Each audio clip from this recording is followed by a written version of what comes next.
mau ngasih tahu sebetulnya daging kambing sama daging domba itu tidak memicu tekanan darah. Ya, saya juga udah konsultasi sama orang-orang yang ngerti tentang kesehatan, tapi yang membuat kolesterol itu naik sama darah tinggi adalah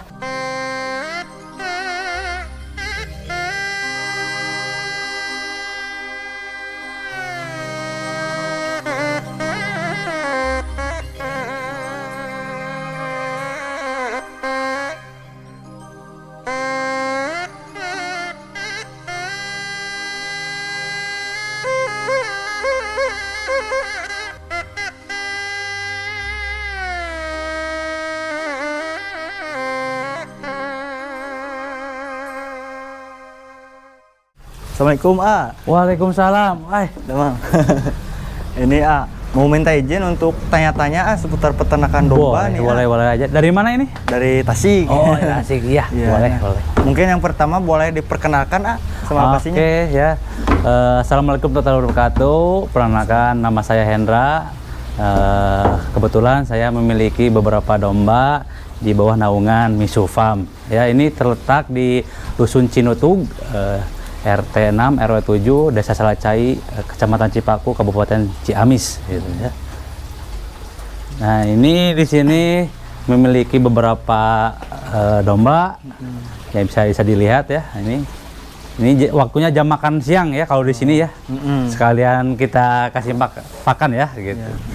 Oke, sambil bincang-bincang seputar domba. Iya, siap. Nah, untuk di sini, A, jual beli juga ya? Kebetulan Misu Farm itu menyediakan buat akikah, buat kurban, buat peliharaan, petet beloknya, dan domba-domba Garut ya. Jadi berbagai jenis domba insya Allah disediakan ya, gitu. Termasuk juga kambing juga. Kambing ada? Ada ya, tapi kalau kambing itu biasanya suka PO ya, baru disediakan. Gitu.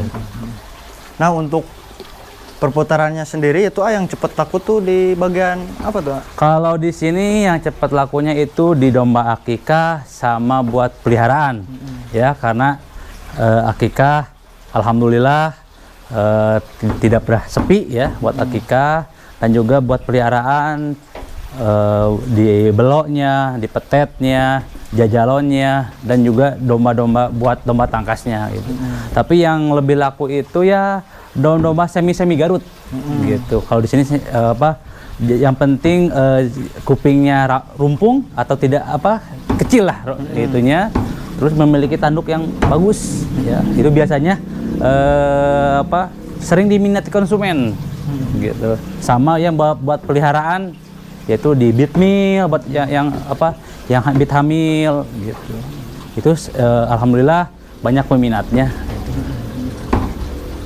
Nah, biasanya kalau domba biasanya kalau untuk akekah ya, biasanya tuh beritanya gitu, A, suka bikin pusing, darah tinggi tuh, kenapa tuh, A? Nah itu yang saya mau bukan klarifikasi ya, mau ngasih tahu sebetulnya daging kambing sama daging domba itu tidak memicu tekanan darah. Ya, saya juga udah konsultasi sama orang-orang yang ngerti tentang kesehatan, tapi yang membuat kolesterol itu naik sama darah tinggi adalah bumbunya. Ya, bumbunya itu sering ada santan, banyak garamnya, micinnya. Nah, itu yang pemicu tekanan darah naik. Tapi sebetulnya kalau daging kambing, daging domba sendiri itu tidak, ya malahan bagus, apalagi yang domba-domba muda itu bagus sekali. Nah, gitu. Saya udah tanya ke orang-orang yang ngerti tentang kesehatan. Padahal, nah itu yang harus kita rubah paradigma tentang bahwa daging kambing, daging domba itu menyebabkan darah tinggi. Nah, itu sebetulnya tidak ya. Coba nanti kawan-kawan bisa cari tahu ya sendiri. Nah, ini ya saya udah cek sendiri. Kebetulan saya punya teman yang paham di dunia kesehatan bahwa sebetulnya tidak ada hubungannya daging kambing dan daging domba itu memicu tekanan darah tinggi, tetapi yang menjadi pemicunya adalah bumbunya, ya, terutama santan. Nah, karena kita kan Indonesia itu kan banyak rempah-rempah ya itu. Nah, itu ada suatu kebanggaan kita sebagai warga Indonesia, tetapi kalau diolah dengan yang salah, ya itu akan ada dampaknya ya, ada dampak kesehatan. Nah itu sebetulnya. Nah, jadi berbagi ilmu ya, berbagi ilmu atau berbagi pengetahuan bahwa sebetulnya tidak ada hubungannya sama sekali gitu. Jadi gitu ya. Gitu. Itu pertanyaan itu sebetulnya banyak orang lontarkan ya, banyak orang lontarkan tentang kalau di sini sebutnya mitos lah. Kalau saya mitos karena tidak ada hubungannya yang antara daging kambing dan antara tinggi. Nah, cuma ya dari yang tadi adalah pengolahan dagingnya itu apakah terlalu banyak di bumbunya. Nah, itu yang menyebabkan pemicu. Nah, cuma kambing suka daging domba atau daging kambing menjadi kambing hitam ya. Menjadi kambing hitam. Nah, itu ya. Jadi hal itu juga memicu perputaran daging kambing di pasaran jarang-jarang gitu. Berbeda dengan daging sapi itu yang banyak peminatnya gitu. Tapi sebetulnya daging kambing juga bagus untuk kesehatan gitu. Asal pengolahannya dengan tepat gitu. Insya Allah tidak akan menyebabkan hal yang seperti tadi, tekanan tinggi, kolesterol gitu. Ya. Pantesan di pasaran jarang gitu. Nah, itu ya. Gitu. Jadi orang kan menyediakan kebutuhan kan sesuai dengan permintaan. Kalau permintaannya kurang, ya tidak akan ada penyedianya. Jadi kalau bisa ya ini harus diklarifikasi atau juga dijelaskan sama orang yang mengerti tentang kesehatan bahwa daging kambing itu loh baik untuk kesehatan. Nah itu yang paradigma itu yang udah bertahun-tahun berkembang di masyarakat, susah untuk kita rubah ya. Tetapi mudah-mudahan pelan-pelan hal tersebut bisa dirubah gitu. Jadi orang nggak fobia lagi sama daging kambing, itu takut tekanan darah tinggi naik. Nah, jadi nanti mudah-mudahan bisa perlahan-perlahan berubah. Kan nanti ujung-ujungnya kan imbas ke peternakan. Kan kalau banyak permintaan daging di pasaran kan akan semakin banyak petani yang juga diuntungkan gitu. Mudah-mudahan nanti ada kawan-kawan yang ngerti tentang kesehatan bisa memberikan penjelasan yang lebih detailnya ya. Gitu. Ya, boleh ya. Nah, untuk ngomong-ngomong ini kandang koloni ini ya. Ini saya juga lagi belajar koloni. Awalnya itu ini untuk mempermudah di pengembangbiakan proses pengawinan ya. Karena kan saya awal-awal pengawinan itu dengan cara dijepit di pemandian. Dijepit di pemandian, nanti domba jantannya melakukan pengawinan gitu. Tapi memiliki kekurangan. Kekurangannya yaitu banyak yang tidak jadi hamil. Kenapa? Karena proses pengawinan itu kan dipaksa ya. Namanya dipaksa kan kita nggak tahu itu dombanya lagi birahi, apalagi subur atau enggaknya gitu. Tetapi nah kalau di koloni itu udah jelas. Jadi proses pengawinan secara alami gitu. Suka sama suka lah gitu. Jadi tingkat keakuratan untuk proses hamil itu lebih tinggi ya dibandingkan dengan yang tadi yang konvensional lah gitu. Nah, ini contohnya ya. Kebetulan seperti ini bahannya. Nah, biasanya kalau di sini perbandingan satu jantan berapa betina di sini ya? Kalau di sini kebetulan ini sisa 4 berbanding 1. Biasanya ini 8 berbanding 1. Kalau di Miso Farm itu 8 berbanding 1 gitu. Kebetulan ini udah banyak yang alhamdulillah udah sold out ya, udah yang udah jadi, yang udah laku ini. Ya. Nah, ini seperti ini. Jadi kita nggak perlu repot-repot untuk mengawinkan domba ya. Jadi biarkan mereka melalui proses pengawinan alami. Gitu. Jadi mudah-mudahan hasilnya juga bagus Ya, gitu. amin. Gitu. Nah, ngomong-ngomong untuk di sini sendiri, cara sendiri nih memilih indukan yang bagus tuh ciri-cirinya gimana tuh? Kalau milih indukan yang bagus bisa ya. Oh ini ada contohnya di sini. Kita ambil dulu.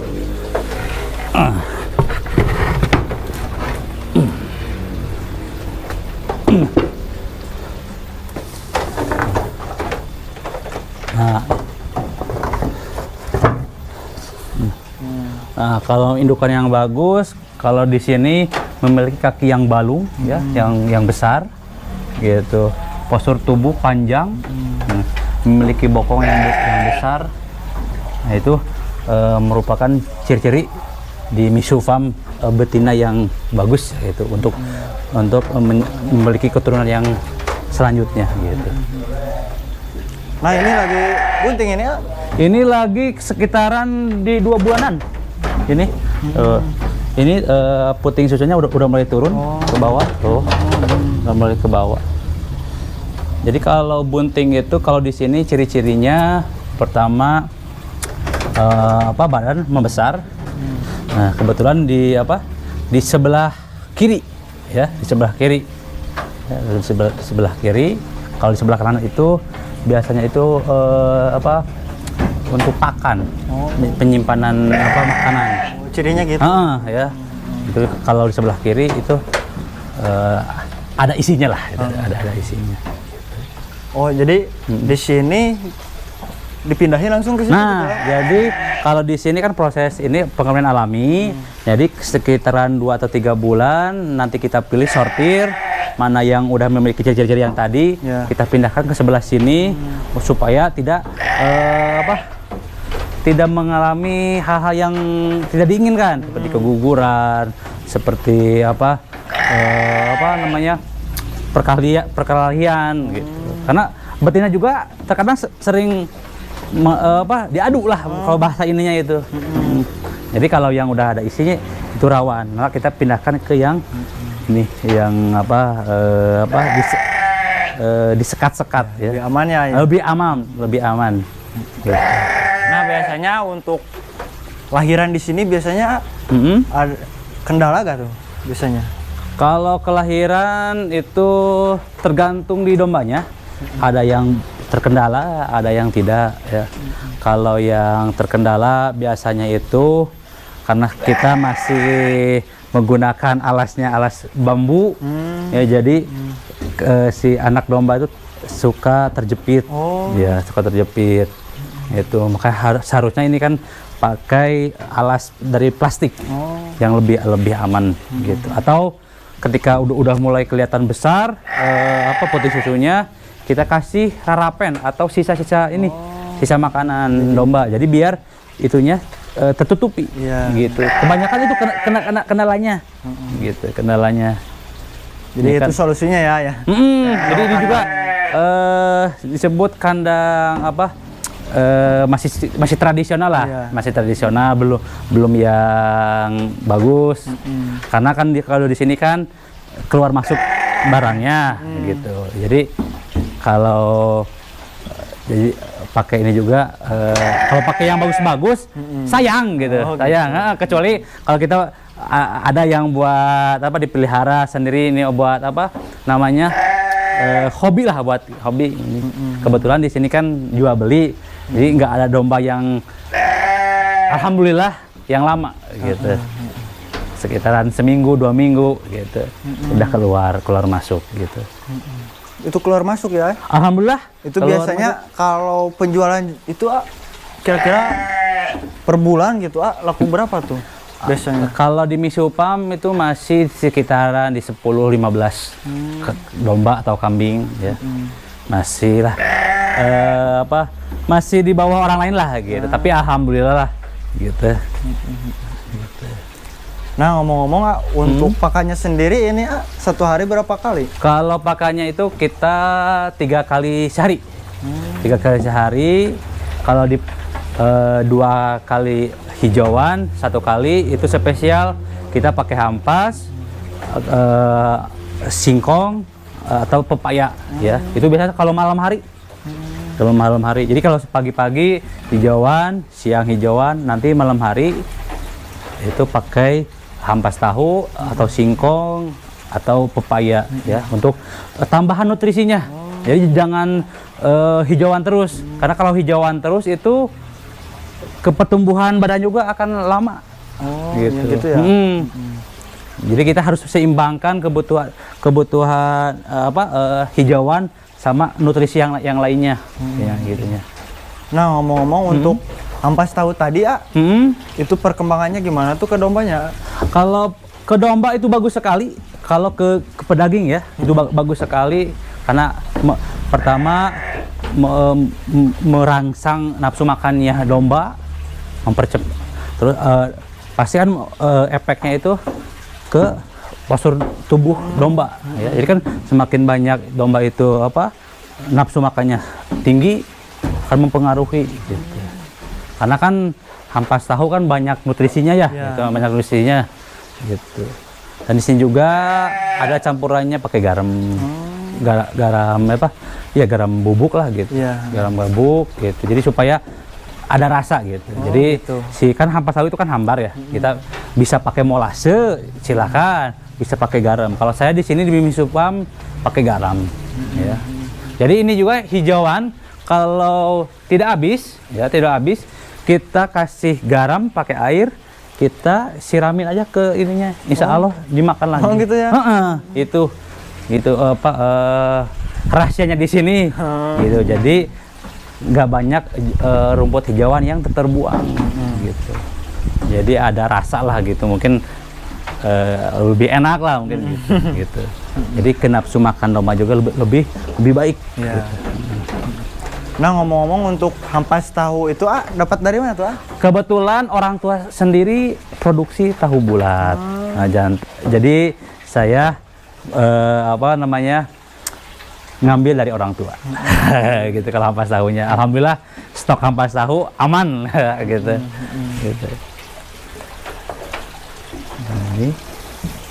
Nah, itu untuk ada tadi di malam gitu Kenapa tuh alasannya tuh kasih? Kalau saya di sini malam hari, karena kalau di siang hari itu kan domba itu kan mobilitasnya tinggi, maksudnya bergerak ya, banyak bergerak. Tapi kalau di malam hari kan sedikit bergerak, jadi otomatis ketika kita kasih makan yang banyak itu berpengaruh ke badannya.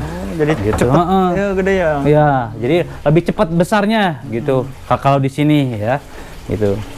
Contohnya ini, nah ini si bule, si bule. Jadi dibantu dengan ampas, alhamdulillah. Kemarin udah nyampe 65 kilo timbangannya itu.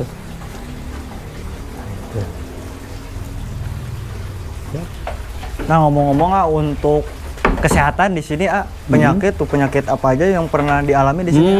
Kalau penyakit pertama sakit mata, itu pasti. Domba baru, apalagi perubahan cuaca, itu pasti domba akan mengalami sakit mata. Itu. Biasanya kalau sakit mata di sini saya pakai obat itu salpnya tripacillin. Itu ada di apotik ya, pakai tripacillin, dioleskan saja gitu. Mau pakai insto, pakai apa silahkan, boleh lah itu. Tapi kalau di sini kita pakainya tripacillin gitu. Alhamdulillah semalam besoknya sembuh. Oh, cepat juga ya. Gitu, alhamdulillah gitu. Yang keduanya ini skabies. Borok di bibir. Nah, itu borok di bibir sering terjadi, itu biasanya di pakan yang basah. Terus ada rumput, ini apa namanya? Itu yang berduri itu apa namanya? Putri malu. Putri malu. Nah, itu putri malu. Sebetulnya putri malu itu bagus buat domba juga. Cuma harus dilayukan dulu. Jadi karena kalau masih hijau itu kan durinya itu kan tajam. Nah, akan menyebabkan luka di bibir. Gitu. Terus yang ketiga itu penyakit domba yang sering dialami kalau di Mimi Supam itu kembung. Ya, jadi domba itu besar, tapi dia itu sakit. Dan banyak kejadian yang langsung meninggal. Oh gitu ya. Gitu ya. Jadi itu kan meninggal bisa dari rumputnya basah atau perubahan cuaca gitu. Itu sering terjadi gitu. Ya. Tapi kan kalau kita udah tahu ilmunya, nggak usah jadi hambatan. Tapi kita kasih aja obatnya gitu. Kalau obatnya di sini bisa kalau pakai di tanaman herbal, jahe diparut, pakai gula, kasihkan, terus badannya kita kasih salep atau balsem yang buat anget. Jadi biar suhu tubuhnya itu tidak dingin. Jadi biar udara keluar gitu. Ada di orang lain itu dengan cara anusnya ditusuk ya. Oh, dimasukin. Ditusuk ditusukin gitu. Tapi kan kalau sini saya belum berani lah. Jadi pakai yang tadi aja, yang pakai parutan jahe gitu. Jadi pakai tanaman herbal yang bikin badan itu hangat gitu. Tapi alhamdulillah 2-3 hari kembali normal lagi. Itu teh dicairin, direbus gitu? Boleh aja langsung diparut boleh, mau dibakar dulu boleh gitu. Tapi pakai campuran gula merah, jadi biar ada rasanya. Jadi ketika kita kasihkan ke domba itu tidak berontak gitu. Jadi malahan kan jadi tambahan suplemen lah. Oh, bagus juga ya? Bagus ya. Jadi kan domba juga perlu suplemen gitu, kayak kunyit, jahe gitu. Tapi dengan takaran yang benar gitu.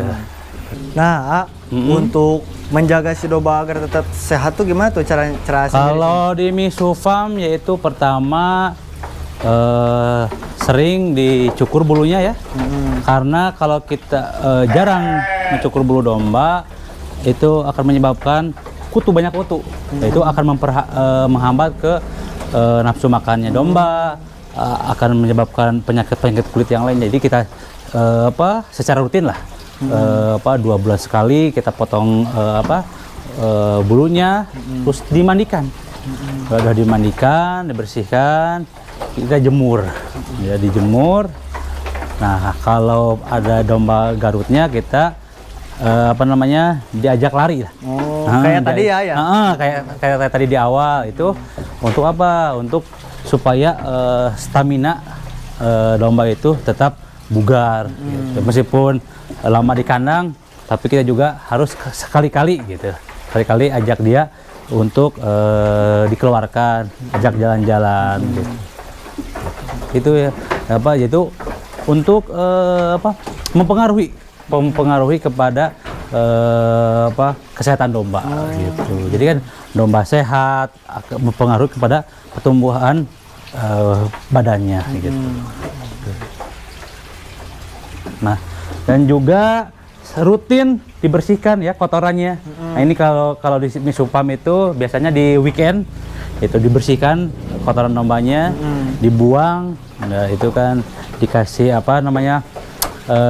mau pakai, kalau saya di sini pakai M4 ya. Di sini pakai untuk apa nih ya? Ini M4 peternakan. Ya, ini pertama untuk campuran minum domba. Kenapa pakai ini? Yaitu untuk mengurangi bau kotoran dombanya. Oh, gitu ya. Jadi dikasihkan ke dombanya dan juga dicampurkan atau disiram ya. Disiram kita contohnya kita 3 tutup botol ini ya, M4 campurkan dengan satu ember kecil ya, atau ember kecil. Nah, itu airnya itu kita siramkan, itu mempengaruhi bau kotoran domba dan juga mengurangi lalat. Ya, mengurangi ya. Itu bisa pakai, itu juga bisa pakai disemprot ya. Pakai pestisida silahkan ya. Itu bagaimana teman-teman kebiasaannya di kandangnya. Itu kalau di sini itu kan pakai M4 ya. Karena M4 itu tidak ada efek sampingnya. Oh gitu. Jadi meskipun terkena dombanya juga tidak ada efek sampingnya. Berbeda dengan pestisida atau penyemprot hama yang lainnya, itu kan pasti akan mengganggu ke domba. Gitu. Ini juga agak terlalu bau gitu ya? Nah, ya alhamdulillah juga ya bisa lihat ini saya dihimpit sama pemukiman warga, tetapi alhamdulillah tidak ada komplain dari masyarakat karena tadi gitu ya kita jaga kebersihannya, kita dijaga lah dari segi aspek pakannya biar tidak menimbulkan banyak bau itu kan. Nah, ngomong-ngomong untuk sisa kohenya ini kotorannya kemana ini ya? Kohe ini kita kerjasama dengan petani. Petani itu kalau di sini kalau saya pribadi tidak dikomersilkan, digratiskan aja. Siapa ya petani yang mau silahkan gitu. Hitung-hitung kita sedekah lah. Gitu. Itu kan biar kita memiliki ternak, orang juga dapat berkahnya, gitu manfaatnya ya, gitu. Berkahnya juga dari kotorannya gitu. Jadi kalau yang mau silahkan gitu, nggak ambil ke kandang aja gitu. Jadi kan kita memiliki kotoran domba kohe ya, itunya istilah terkenalnya. Kita juga tidak bingung untuk membuangnya kemana. Nah, kita kasihkan aja ke petani. Jadi dimanfaatkan lagi gitu ya. Dimanfaatkan lagi gitu. Nah, barangkali ada tips nih buat teman-teman ya yang mau mulai beternak khususnya di domba. Mulai beternak domba ya. Oke. Pertama, niatnya dibulatkan. Niatnya dibulatkan. Kedua, kita pikirkan output ya. Maksudnya apa? Kita pikirkan kalau kita pelihara domba, kita mau menjualnya kemana? Nah, itu yang akan menjadi permasalahan di ujung. Ya, kalau kita terlalu berani, punya modal, punya semangat tinggi, tapi nanti akan terkendala di ujung. Ketika domba udah banyak, ini mau kemana kan domba ini? Jadi buat kawan-kawan, pikirkan dari awal mau kemana kita menjualnya. Silakan mau sistemnya breeding, mau sistemnya kemitraan, mau sistemnya jual beli. Itu gimana kawan-kawan mau mengambil, apakah yang tadi yang breeding, mau kemitraan, mau yang buat susu ke pabrik-pabrik gitu. Nah, itu yang ketiga jelas modal ya. Modal itu kan ada modal finansial, ada modal keinginan yang kuat gitu. Jangan sampai kita sebulan 2 bulan mengalami kendala, penyakit, apakah kendala yang lainnya, kita down. Jangan, karena di peternakan, di apapun juga tidak yang instan lah. Semua butuh proses. Jadi kalau bisa kawan-kawan mulailah dari hal yang terkecil dulu ya, kita nanti beranjak ke hal-hal yang lebih besar gitu. Jadi kan sambil kita belajar, memperbanyak ilmu di dalam peternakan, nanti kita insya Allah mudah-mudahan hasilnya sudah apa yang diharapkan gitu. Itu ya mungkin tips buat rekan-rekan ya gitu. Nah, mungkin teman-teman ada yang pengen tahu gitu di sini harganya dombanya berapa aja tuh? Sepil harga ya. Sepil harga itu bervariasi ya, bervariasi. Kalau ini di betina yang kosongan ya, maksudnya tidak hamil. Kalau ini di sekitaran di harga 22. 2.200.000 ya. Ini yang harga di harga 2 jutaan. Tapi akan berbeda kalau yang nanti yang udah hamil ya, yang udah positif. Nah, ini kebetulan ini mah yang udah besar ini. Ini mah bibit juga bagus ini. Bibit bagus ini sekitaran di harga 35. 3.200.000. Tapi kalau ini udah besar, putingnya akan lebih naik lagi harganya. Jadi kalau harga sih bervariasi lah, variasi. Kalau yang jantannya si bule itu di harga 65. 6,5 juta. Gitu. Jadi bervariasi. Bervariasi ya? lah. Gimana dombanya ya? Gitu. Kalau di sini kan dijualnya itu satuan, bukan kiloan. Jadi gimana postur tubuh, kerapihan domba gitu. Kalau di domba Garut kan dilihat dari postur tubuh, parabot, memiliki tanduk yang bagus, itu akan mempengaruhi pada harga. Gitu. Nah mungkin gitu aja palingnya ya. Siap, siap. Semoga teman-teman bisa ambil manfaat dari Iya. video kali ini ya. Iya, amin. Buat teman-teman nih yang mau beli domba apa main ke sini boleh ya? Boleh Sambil banget ngopi, ya. sering-sering gitu ya. Silahkan. Kita mau datang ke kandang boleh, mau COD boleh, mau delivery juga bisa. Jadi kita fleksibel. Jadi kan hari gini ribet akan ketinggalan sama yang lain. Nah, gitu. Jadi kalau di Mixu Farm kita tinggal duduk manis di rumah, tinggal lihat dombanya, transfer uangnya, dombanya insya Allah datang. Ya. Gitu. Mungkin gitu ya. Nah, buat teman-teman yang mau di-review juga, barangkali yang punya peternakan boleh di komen di bawah. Dan Siap. bila Ya. ada pertanyaan, jangan lupa di komen juga ya. Iya, betul. Jangan lupa di subscribe juga agar kalian tidak ketinggalan video seputar peternakan lainnya. Wassalamualaikum warahmatullahi wabarakatuh. Terima kasih ya. Yuk.